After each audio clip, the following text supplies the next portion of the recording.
మనిషి కార్యాలు చాలా చిన్నవి, దేవుడి కార్యాలు చాలా గొప్పవి.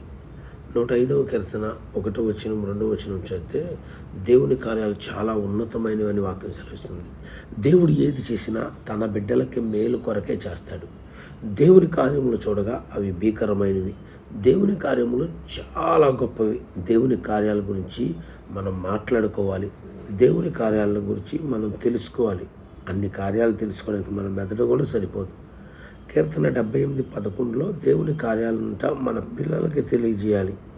మన పిల్లలకి తెలియజేయడానికి వాళ్ళు ఆ మాటలు వినడానికి వాళ్ళు ఇష్టపడేటట్లు చేయాలంట. అది మన బాధ్యత. 100 మాటలు ఈరోజు చాలామంది ఒక 10 మాటలు కూడా దేవుని మాటలు మాట్లాడట్లేదు. దేవుని గురించి మాట్లాడాలి. ఇజ్రాయేలీలు ప్రయాణంలో ఎర్ర సముద్రం అడ్డొచ్చింది. మనుషుల వల్ల కాని పని, మనుషులు చేతులు పైకెత్తేశారు. అప్పుడు దేవుడు దిగొచ్చాడు. దేవుడు దిగి వచ్చి ముందుకు సాగిపోమన్నాడు. వాళ్ళు సాగిపోతుండగా ఎర్ర సముద్రాన్ని 2 పాయలుగా చీల్చారు. ఆరిన నేల మీద నడిపించాడు. మేము కూడా అలాగే వెళ్దామని శత్రువులు వచ్చినప్పుడు శత్రువుల రథ చక్రాలు ఊడిపోయినాయి అంట. యేసయ్య ఎంత గొప్ప దేవుడు. మామూలుగా వర్షం పడితేనే నేల తడిసిద్ది కదా, ఆ నేల ఆరడానికి సూర్యుడు రావాలి. కానీ దేవుడు వెంటనే ఆరిన నేలను చూపించాడు. ఆ నీరుని అటు పంపించాడు, ఈ నీరుని ఇటు పంపించాడు.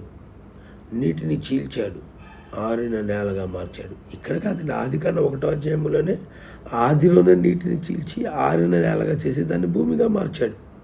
ఎంత అద్భుతమైన దేవుడు. యెషయా 43:15 చదవండి. అంతకంటే గొప్ప అద్భుతం, సముద్రాన్ని గాలిని గద్దించి నిమ్మలం చేశాడు. మత్తయి సువార్త 8:65. పాత నిబంధనలో సముద్రం పాయలైంది, కొత్త నిబంధనలో సముద్రాన్ని గద్దించాడు. మత్తయి సువార్త 14వ అధ్యాయంలో సముద్రం పైన నడిచాడు. ఎంత అద్భుతమైన విషయం. ఒకవైపు రంగుల లోకం సాతాను పిలుస్తుంది, ఫరో పిలుస్తున్నాడు.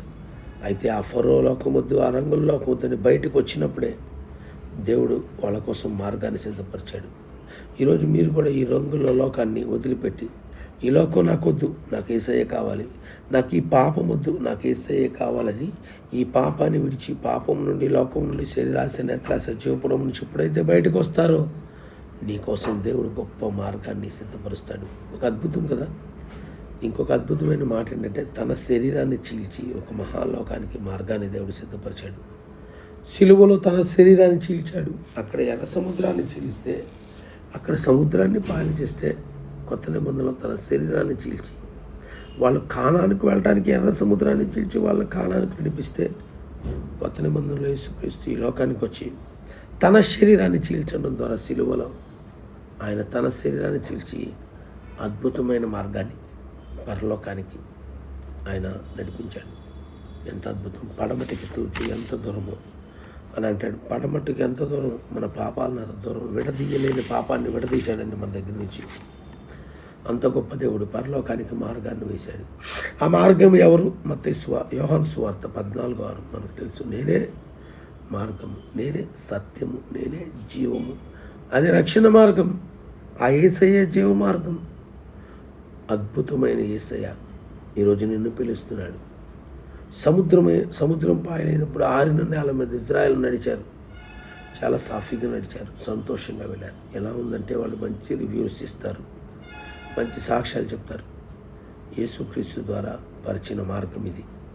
యేసుక్రీస్తు పరిచిన మార్గంలోకి రండి. లోకములో ఉంటే ఫరోను ముంచినట్లు లోకం నేను ముంచేస్తుంది. ప్రభు దగ్గరికి రండి. లెక్కకు మించిన అద్భుతాలు చేస్తాడు. లెక్కలేనన్ని కార్యాలు సులువుగా చేస్తారు. మీరెవ్వరికి అర్థం కాని ఉన్నతమైన కార్యాలు దేవుడు చేస్తాడు. అటువంటి గొప్ప దేవుడు యేసుక్రీస్తు.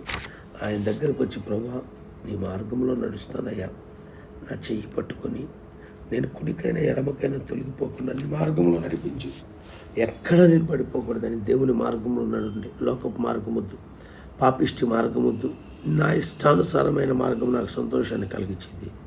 నా ఇష్టాన్ని చంపి నీ ఇష్టాన్ని చంపి, ప్రభువా ఇప్పుడు నా ఇష్టం కాదు నీ చిత్తమే సిద్ధించునుగాక అని పలకండి. దేవుని చిత్తానుసారమైన మార్గం మనల్ని ముందుకు తీసుకెళ్తుంది. ఫరో రథ చక్రాలు ఊడిపోయాయి, తన ఇష్టానుసారమైన మార్గంలో నడుస్తున్నాడు. అయితే నీ రథ చక్రాలు ఊడిపోకుండా ఉండాలంటే ఇప్పుడే యేసయ్య మార్గంలోకి రండి. యేసయ్యకి నీ జీవితాన్ని అప్పగించండి. ప్రార్థన చేసుకుందామా. ఉన్నతమైన పరిశుద్ధుడ, మహోన్నతుడ, యేసుక్రీస్తు నామములు, యేసుక్రీస్తు రక్తములో నీ పవిత్ర పాదపీఠం దగ్గరికి వస్తున్నాను. ఈ వాక్యం విన్న ప్రతి కుటుంబాన్ని దీవించండి, వీరి అవసరతలు తీర్చండి. ఈరోజంతా నీ సన్నిధి తోడుగా ఉంచండి.